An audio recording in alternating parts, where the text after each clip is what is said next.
Hello friends, welcome back to my channel. मैं पिंकी आ गई हूँ आपके सामने ज्योतिष से जुड़े हुए उपाय और उनकी जानकारी लेकर। 27 अगस्त 2023 को पड़ रही है पुत्रदा एकादशी। तो आज मैं आपको पुत्रदा एकादशी के कुछ विशेष विधि, नियम और उपायों के बारे में बताऊंगी।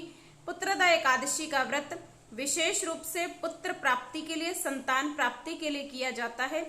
तो जिन भी दंपतियों की संतान प्राप्ति की इच्छा है तो उन्हें विशेष रूप से और पूरे विधि विधान से पुत्रदा एकादशी का व्रत अवश्य रखना चाहिए और भगवान विष्णु के अवश्य ही पूजा करनी चाहिए। और कुछ उपाय भी बताऊंगी जिससे अगर आपकी संतान के उज्जवल भविष्य में, उसके करियर की ग्रोथ में अगर कुछ रुकावटें आ रही हैं, परेशानियां आ रही हैं, बार बार वो एग्जाम दे रहा है, क्लियर नहीं हो पा रहा है, अगर ऐसी कोई परेशानियां आ रही है, नौकरी का इंटरव्यू देने जाते हैं, पास नहीं हो पाते, अगर ऐसी भी कोई भी परेशानी अगर आपके बच्चे के साथ है तो उस परेशानी से निकलने के कुछ उपाय भी बताऊंगी।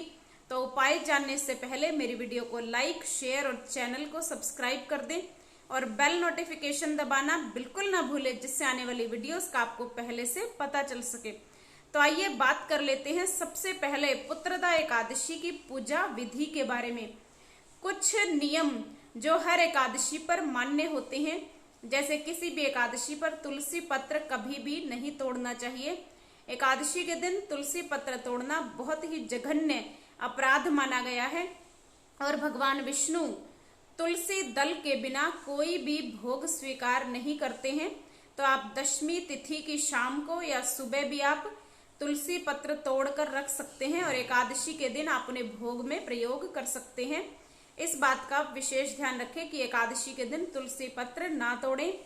दूसरा, एकादशी के दिन कभी भी तुलसी जी में जल जो है वो नहीं दिया जाता, क्योंकि तुलसी जी माता लक्ष्मी का साक्षात स्वरूप मानी जाती हैं और कहते हैं कि माँ वृंदा इस दिन भगवान विष्णु के लिए निर्जला व्रत रखती हैं। तो कभी भी आपको तुलसी जी में एकादशी के दिन जल नहीं देना चाहिए, इससे उनका व्रत खंडित होता है, जिसका हमें पाप लगता है। तीसरा, एकादशी के दिन चाहे आप पूजा के रूप में करें, भोग के रूप में करें, कभी भी चावल का प्रयोग नहीं किया जाता। इस दिन चावल के अंदर कीड़ों का वास माना जाता है, तो चावल का प्रयोग करने से आपको नीच योनि प्राप्त होती है। तो जो लोग भी पूजा करते हुए चावल का आसन देते हैं दिए के नीचे, या कोई भगवान की मूर्ति आप स्थापित कर रहे हैं, या तुलसी जी में दिया लगाते हुए जो लोग चावल का प्रयोग करते हैं, तो इस दिन चावल का प्रयोग वर्जित माना जाता है। और जो आप भोग बना रहे हैं, इस दिन भोग में भी चावल के खीर का प्रयोग नहीं किया जाता। इस बात का भी आप विशेष ध्यान रखें। और एकादशी के दिन जो व्यक्ति कहते हैं कि जो व्यक्ति आंवले का रस पानी के अंदर डालकर स्नान करता है, उसे बहुत ही विशेष पुण्य फल की प्राप्ति होती है, जिससे उसका जीवन सुखमय बनता है। अगर आंवले का रस उपलब्ध ना हो, अगर आपको कहीं आंवला ना मिले, तो आपको थोड़ा सा गंगा जल और थोड़ी सी तुलसी जी की जड़ की मिट्टी, चाहे आप एक चुटकी लें, एक चुटकी मिट्टी डालकर आपको स्नान अवश्य करना चाहिए। और एकादशी के दिन कोई भी पत्र, पुष्प या फल इत्यादि तोड़ना बहुत ही बड़ा पाप माना गया है। तो एकादशी के दिन कोई भी पत्ते, फूल, फल इत्यादि नहीं तोड़ने चाहिए। आप दशमी तिथि की शाम को ही पत्ते, फूल जो भी आप अर्पित करना चाहते हैं वो तोड़कर पहले से रख सकते हैं।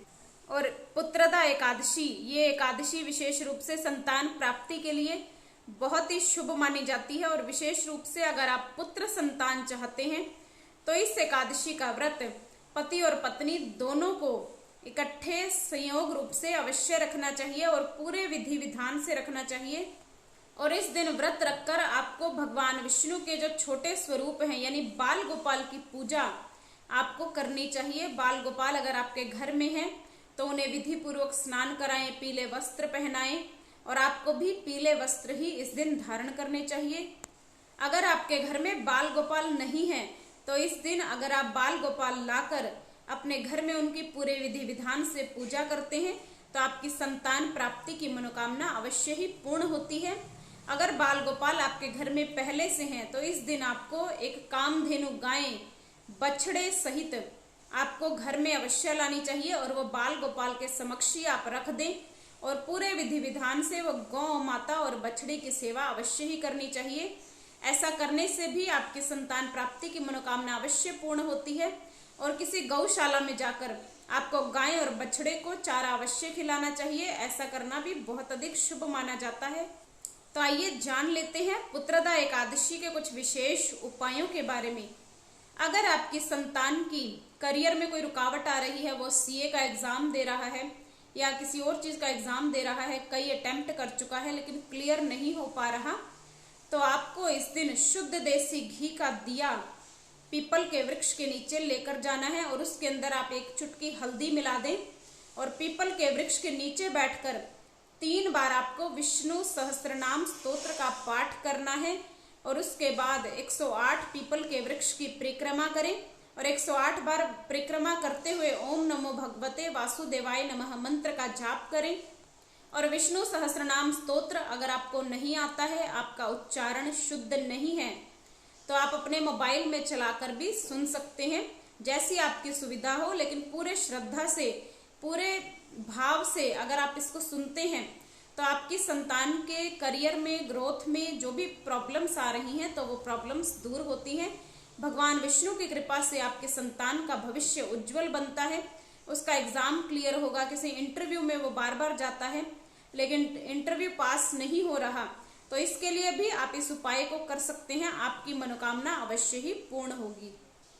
दूसरा उपाय आपको करना है, अगर आपका कोई बेटा बेटी है जिसका स्वास्थ्य ठीक नहीं रहता या जो बहुत परेशान रहता है, चिंता अधिक करता है, या शारीरिक उसका स्वास्थ्य ठीक नहीं है, या वो बार बार लड़ाई झगड़ा करता है, तो आपको किसी भी गौशाला में जाकर कोई छोटा बछड़ा हो, जो गाय का बछड़ा है, अपनी संतान के वजन के बराबर उस बछड़े को आपको हरा चारा अवश्य खिलाना चाहिए। ऐसा करने से आपकी संतान के ऊपर आई हुई परेशानियां दूर होती हैं, उसकी मुसीबतें टल जाती हैं, उसका शारीरिक स्वास्थ्य बेहतर बनता है और हर प्रकार से लाभ उसको जीवन में होता है।